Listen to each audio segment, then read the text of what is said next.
Hello nerds, it is Monday, January the 14th, 2019, and that means it is day 14 and game 14 of the meditation games. Today's game was created by Jordan Magnuson. Judging from his Twitter and his Tumblr that he's got linked in there, the idea of these small games with deeper meanings is not something that he's a stranger to. This seems like very familiar territory for him. He's created a little Tumblr account called Poetic Video Games, so it seems like very much his comfort zone. Anyway, I'll quickly read his blurb. My son was born on a cold day at the end of November 2017. Those first few weeks were joyous, but hard. Then, on January the 14th, 2018, he looked at me and gave me a big, directed smile for the first time. The world kind of changed for me in that moment. So, January the 14th, I suspect that's why this day was picked. So, that's awesome. So, let's begin. I'm expecting something moving here. Is that it?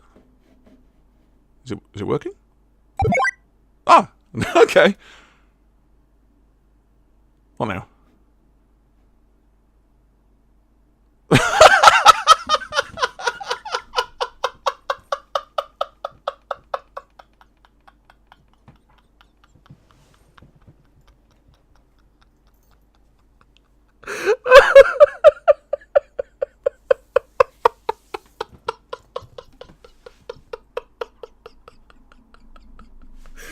Oh my god.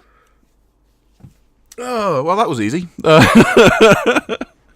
So, for something so short, I've actually got a surprising amount to say about that. I think we have a winner for being able to still deliver a feeling from as stripped down a mechanic as possible. Like, you can't get much more bare bone than that. And I still get where he was going with the game. But I think one of the main things that I actually really like about it is it shows how important context is to art. This is something that I suppose everyone kind of knows, but it's not something that I really took on board until I went to an art gallery. When was it?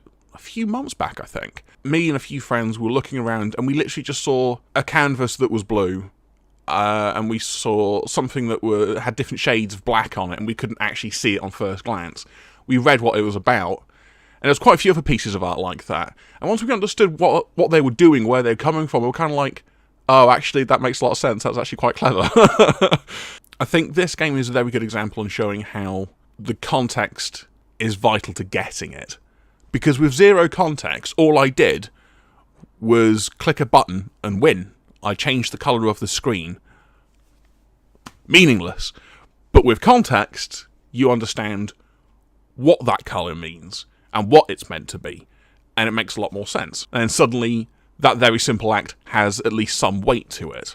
I'm also thinking back to the blurb and how he said that smile changed his world. And I wonder if it was exactly like that. Like he said, it was quite hard at first.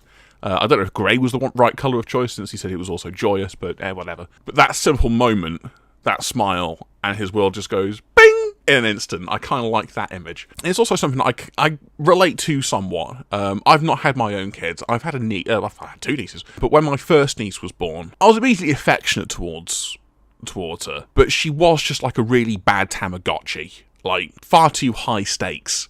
If it went wrong, we killed a child, and that's not good. But I'd always greet her with a wave and say goodbye to her with a wave. And then one day, I waved goodbye to her, and she waved back. And that was the first time she waved, at least that I'm aware of. And I lost my shit. I was so elated and over the moon and ecstatic. But it's quite crazy how potentially your first experience with such a young human, being able to start humaning, is so life-changing, or perspective change. Is life-changing? I think life-changing is fair. It really shifts your perspective. So, yes, I think this is probably the most video game example I've seen of something so simple still being able to say something with the correct context. So, well done. So, thank you to Jordan Magnuson for making today's game, and thank you for watching. I'll see you again tomorrow. Take care.